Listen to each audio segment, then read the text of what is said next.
It's really hard for me to say all that I want to say in response to some of the videos that have gone on the last couple of days, in particular the video response to me and then the reaction that I got from my video response to Gary. I was there talking about tensions in history, talking about the drift from oral tribal life to this kind of consumerist, capitalist, individual orientation, and now the electric age, and was trying to talk about some of those tensions. Gary is having some debate about life not being worth living, and he wants someone to prove that it is worth living. And I, again, I didn't understand how his video in any way was a response to mine. It didn't even fit to me. To which I said, look, there is something more to life than consumption, reproduction, addiction, and cannibalism. There is what was known well for tens of thousands of years in these oral societies, everyday give and take of community, the struggle of making meaning in a humble way by staving off hardship, death, loss. I mean, I think there's so many ways that just everyday life is meaningful. And to me, the major problem, and I'm going to see if I can focus on this as quickly as I can here, a little bit of depth, but it's that overdrawn expectations are the killer from my perspective. The more that people have overdrawn expectations, the more life is painful. I mean, it's what's the cliche? No one ever promised you a rose garden, right? There is something about having too high of expectations. I mean, why? How do I say? Who said that life was supposed to be other than, I don't know, consumption, reproduction, cannibalism? I mean, from where come the criteria to see that as derelict? I mean, it seems as if there's just high expectations, overdrawn expectations, basically preferring the human imagination to the actual fact of reality, and thereby saying reality sucks because I can imagine a world in which it would be better. Well, that's not the real world, though. And the real world has hardships, injustices, and it's not to say, yeah, let's just, buck up and put up with it. I don't think that's the point. The point is, though, that it's not one unending, unrelented suffering for everyone. I think if we ask each person on a one by one basis, how much of your life has been relentless suffering, how much of it has been worth living, I think we get a mix. And I think for those people who do have genuine, and I mean genuine, relentless, unmitigated suffering, they do have suicide as an option. I think people should have a right to die. Now, is suicide, is it a controversial topic? Yes, because can it be taken uh, too cavalierly? Yes. Can a person be either selfish or short-sighted? Yes. Can they lose hope when they should have had some? Yes. Is it a lot of times related to other issues like brain chemistry and there are reasons why people do it unrelated to their life circumstance. But I do think, yes, that there are times when a person can, but I don't think we can ever make that judgment for other people. I don't think any of us can say, oh, yes, life sucks so bad. Let's make the decisions for other people who even are enjoying life, but they just don't realize how bad it's going to get or how much that the future of humanity is going to suffer. I mean, I actually had a person comment to me saying that I didn't understand. This is what the person said to me. This person said, I didn't understand because the best thing that we could do for sentience is to end sentience. That's just the best thing that we could do for it. And the person was claiming something like, look, you've been hijacked. A DNA molecule is just blindly, and this is a comment on the video. This was not Gary saying it. Look, a DNA molecule has hijacked you, and now you're just living out according to its blind forces and its sort of stupid functions. Again, I want to say that doesn't make sense to me. I get it. I don't deny a lot of that. I would say, yes, okay, all of that's true. There's a whole bunch of other things that are going on. First, there isn't a sufficient context yet to know what all of this is. I mean, not only the grandest cosmic question of why is there something rather than nothing, that does remain a mystery. And we can't just by fiat say it doesn't matter because we don't have the science to tell us about that. And it's not about appealing to anything religious or any kind of dogma, no gumdrops or unicorns. I always find that interesting whenever that comes up. I kind of like that's my position. I don't know why people do that. They seem unwilling to admit that we don't know. The same with how, why life emerged out of inorganic matter, and then finally why self-consciousness emerged to find itself. Now, if we say it's all just blind, I guess, forces of DNA, that's not going to work. There is a larger environment which made DNA possible and for which DNA was forever destined to interact. That is the DNA structure that allows me to see colors already presupposed the existence of light waves. The larger world is in a constant interaction with the the life that I am. Okay, rather than go on to this sort of larger scientific metaphysical question of is life worth living, and are there kind of cosmic mysteries that allow us to feed an imagination enough to, I don't know, give us forms of resilience and courage and, I guess, a framework to help us endure all the injustices and the hardships here. I think that's part of it. And maybe even the hopeful thought that if we endure it and try to make the world a beautiful place and make the best out of it at all points, that maybe death will be a kind of consoling, at least you get that as a promise in the end. You could think about it that way.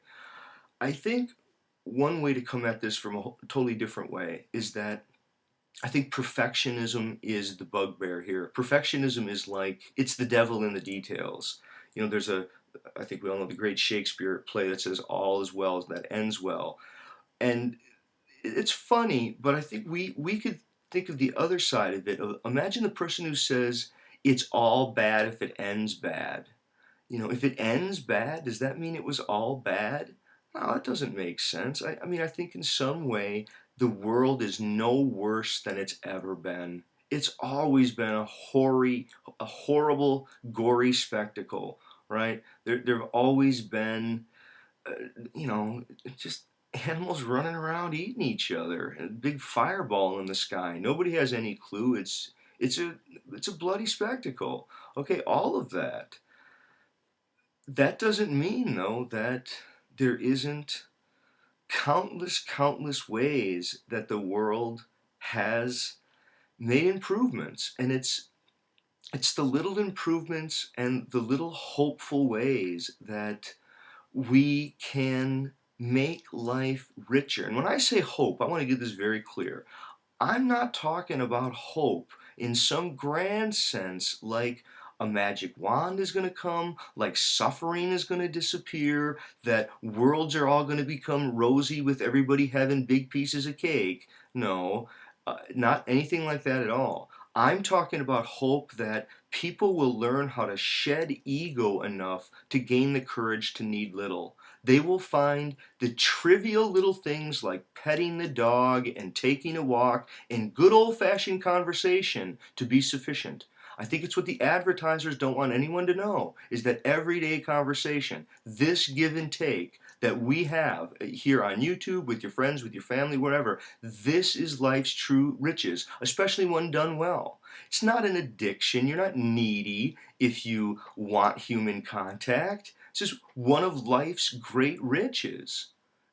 Human interaction, discourse, right? I don't know why they cut such a short shrift to suggest that in addition to cannibalism and consumption and reproduction and addiction, that we have this need for community, for interaction, for validation, for testing our beliefs, for uh, confirming others' worldviews. I mean, all of this is part of, from my perspective, part of what makes life rich.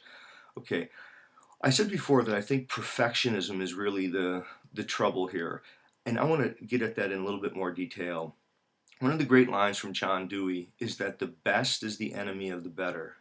The best is the enemy of the better. And his point is that people can oftentimes imagine a best case world, and because of that, they don't see the many ways in which it just could be better, and they despise the better because it's not yet the best. That is, the better and the best, they become enemies, as it were.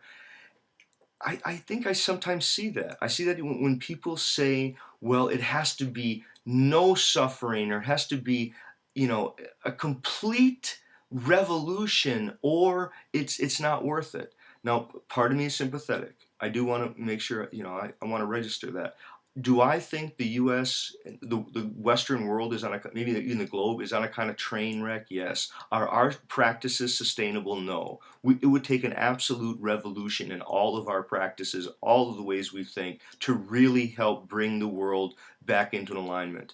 But it seems like all of the kinds of things that need to be done they're slow, incremental changes. They're these simple things: the courage to need little, the finding enough out of life from the very simple things: learning to draw, learning to dance, learning to sing together in a group. It could be the most simple of things. And again, conversation is perhaps one of the greenest technologies of all. For zero cost and zero post-production cleanup, you can make statements available for a one-time shot. Discourse, everyday conversation where we tell stories and make each other laugh. This is the true green technology. Now YouTube makes it a little tricky, but we're extended. Okay, I've tried to say that again, the best is the enemy of the better, which means that perfectionism often is a kind of devil in there. It demands too much by overdrawn expectations, and it hides from us all of the ways that the world really has seen some incremental improvements. Now, is there still suffering? Yes, there is. But morphine ended, public torture. We've really lessened human suffering and lots of animal suffering. I mean, there are animal forms of pain relievers if you have to go take your dog to the vet, this kind of thing. We have ended, at least in modern Western world, public torture. Now, we haven't done it throughout the world, but that doesn't mean that it's all still bad. See, again, this is the best is the enemy of the better. Anytime I bring up an improvement, I can hear some person going, yeah, but it's still bad here, it's still bad there. Yes, agreed. Okay, let's just keep moving forward. Look at the rises in healthcare, the degree to which, germ theory and vaccinations have really changed the planet they've changed lives qualitatively for the better. Look at the civil rights movement, women gaining the right to vote, suffragette. Look at the end of slavery. There have been so many ways that people really have had improvements to their lives. Now, if some person wants to say, oh no, this is all just deck chair straightening on the Titanic, and that none of it really matters, there's just all this mega horror or something. Okay, I don't see it. The worst that's ever going to happen is that we're all going to die. Okay, now what? Yeah, I don't understand why someone would say that the best thing that you could do for sentience is to end sentience. No, the best thing that you do for sentience is you help sentience become detached from its own ego and learn how to observe what happens and to grow the strength to find the little joys of life to be enough.